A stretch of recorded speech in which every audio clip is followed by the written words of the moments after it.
A couple of months ago, I made a video about the old Sega Roadshow events, which used to tour the United Kingdom, as well as a few other fun Sega buses which have been used to promote Sega and their products. You should really give it a look at some point, since it's a fun, in-depth precursor to this video's subject. A few weeks ago, out of seemingly nowhere, Sega Europe posted this image to their Twitter account. It was of a brand new Sega bus. Along with the image came the announcement that for October, the Sega bus would be touring various cities around the United Kingdom, just as the original Sega Roadshow buses had done so in the early to mid-90s. So without further ado, let's take a look at the revival of the Sega Roadshow. The new Sega bus was officially announced by Sega Europe's Twitter account on October 18, 2019, and the very first stop would be the following day at the ExCeL Convention Centre in London's Docklands area. Along with the announcement came the schedule, which showed that the bus was scheduled to stop at 4 cities over 6 days, and would give visitors the chance to get hands-on with Sega's newest console, the Mega Drive Mini. That certainly sounds familiar. But of course, the best way of showing your potential customer that Sega is the ultimate video game is by getting them to play the games themselves. In 1993, this is being achieved by operating 3 double-decker buses equipped with Mega Drives, Mega CDs, Game Gears and all the latest software. The buses visit theme parks, resorts, town centres and shows all across the country. As previously mentioned, the first stop on the roadshow would be at the ExCeL Convention Centre in London's Docklands between the 19th and 20th of October. The second stop would be at the Birmingham Bullring Shopping Centre on the 24th of October. The third stop would be at the Manchester City Centre Market Street between October 26th and the 27th of October. The fourth and final stop would be at Trinity Square in Nottingham on the 30th of October. So with the dates and stops announced, what was it actually like to board the bus, and what could you actually do when you got on board? Well, fortunately for me, one of the stops on the tour wasn't too far away from where I live. So in the early hours of a very cold Wednesday morning, I decided to take the train to Nottingham, and this is what happened. Hey guys!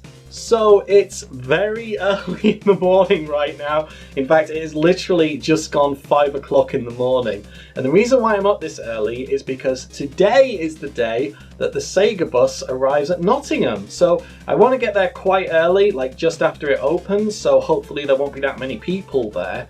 And I can get a lot of good clear video and photos so I can show you guys that haven't been able to catch the new Sega bus what it was actually like and how cool it is. So yeah, we've got to go get a train so we can get the bus. Let's go!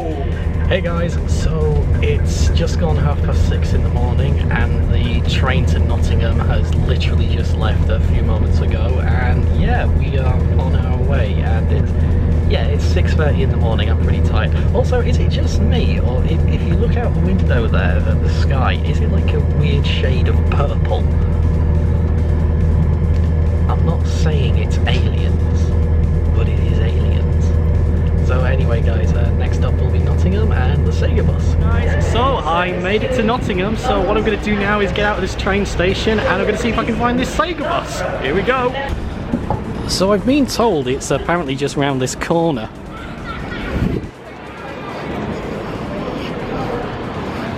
Oh, there it is! Yeah, haha, we found it! Right, so yeah, I guess I'm going to get closer and take a lot more footage. So here I am, I found the bus, it's just there, and yeah, I'm going to treat this video now as kind of a history editorial type video, because apparently this bus has got quite an interesting history to it, so yeah, I'm going to tell you about that, so hope you enjoy the rest of this video guys. As you can see, the bus is really well decorated. Guests were welcomed by a huge mural of classic Sonic in his iconic pose, alongside the Mega Drive logo. The other side of the bus features smaller images of the box art of the various games that are available to play on the Mega Drive Mini. There's also a few images of the Mega Drive itself, and even the old Sega seal of quality is also on the side of the bus. Even the front of the bus has some decoration, and the back is also decorated with the Sega logo. When I arrived in the morning, the bus was actually being powered by an emergency generator, which was extremely loud. The footage you're about to hear is what it sounded like when the generator was running.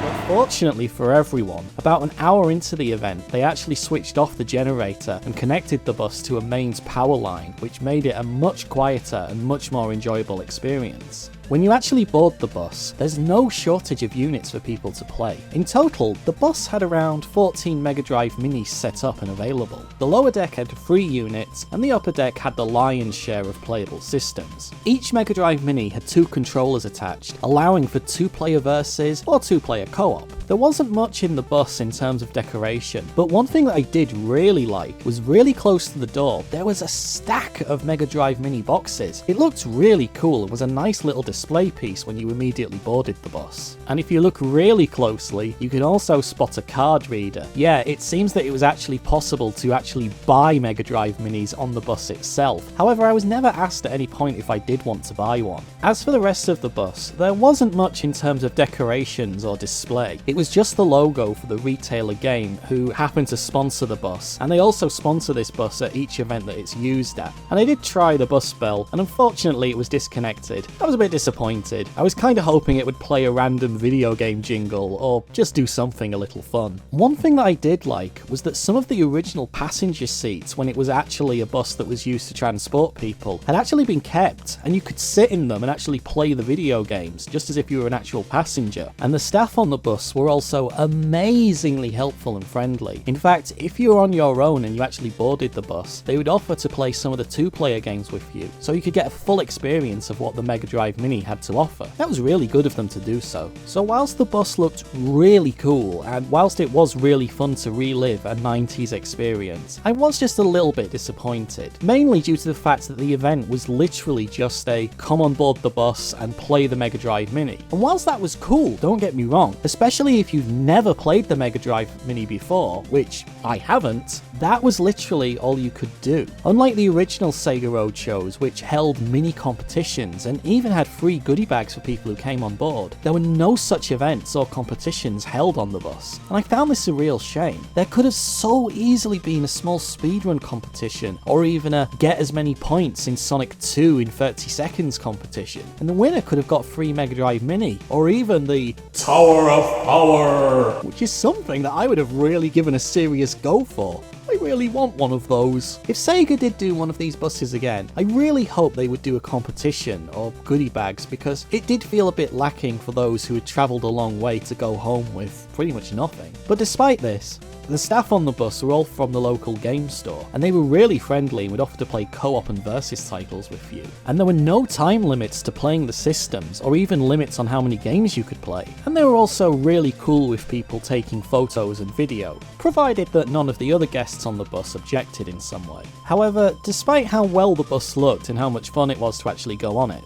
the event did have a few problems, and there were 1 or 2 controversies when it was originally announced. The first big issue was that the event was advertised as being a tour of the entire United Kingdom. However, there weren't any stops for Scotland, Wales, or even the east of England. It was mainly a tour of South, West and Central England rather than the whole of the UK. The second controversy came from the very first stop. The announcement was that the bus would be at the ExCeL Centre, which also happened to be hosting the annual EGX convention at the same time. And if you don't know, EGX happens to be the largest gaming event in the UK. Many therefore assumed that the bus would either be inside EGX or at the venue's car park. But this wasn't the case.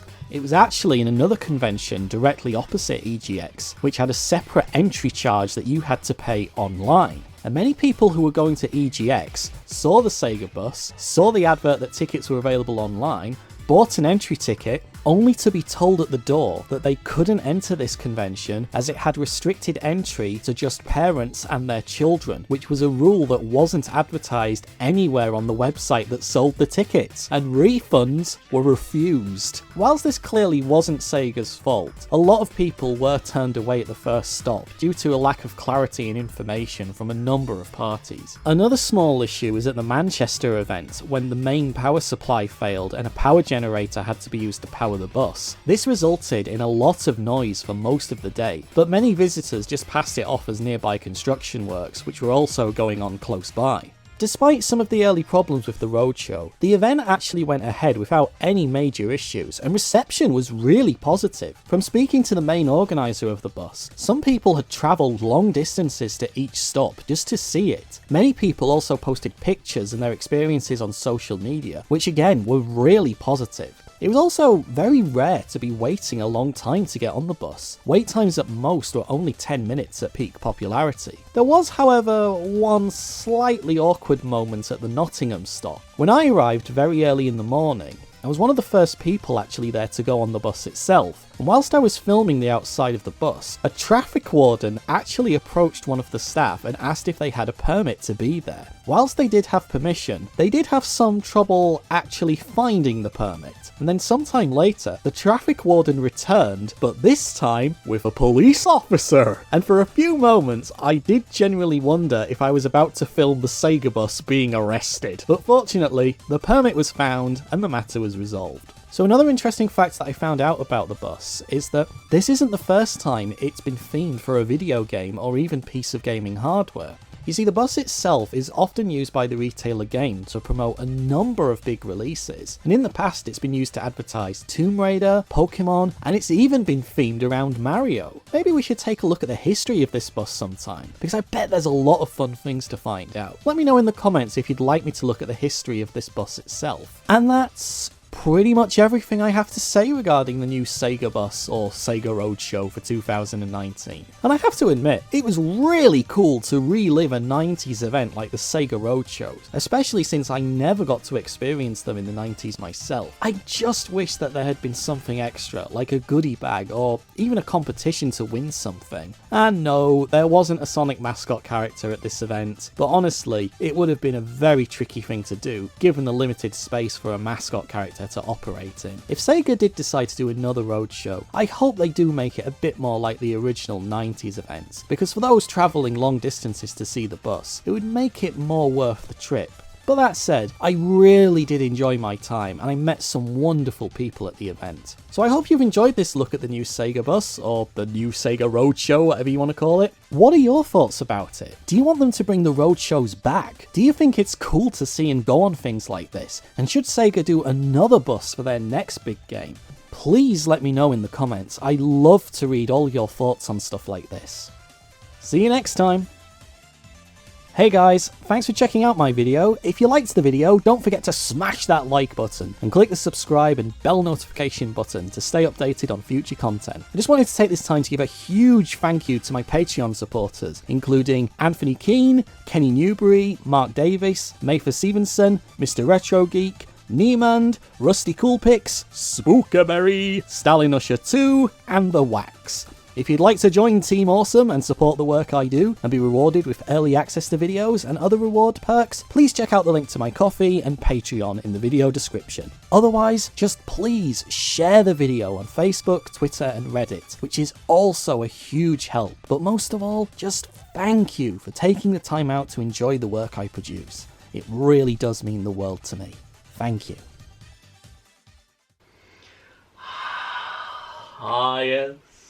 No one will ever know, nobody's going to find out, how I accidentally deleted the original footage of me telling the people at home that I was going to go to Nottingham on the train at 5 o'clock in the morning.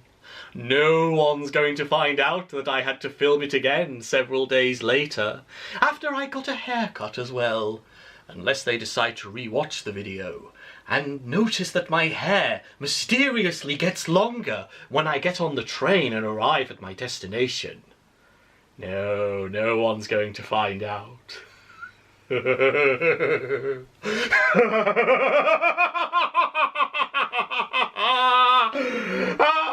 God, I'm such a genius!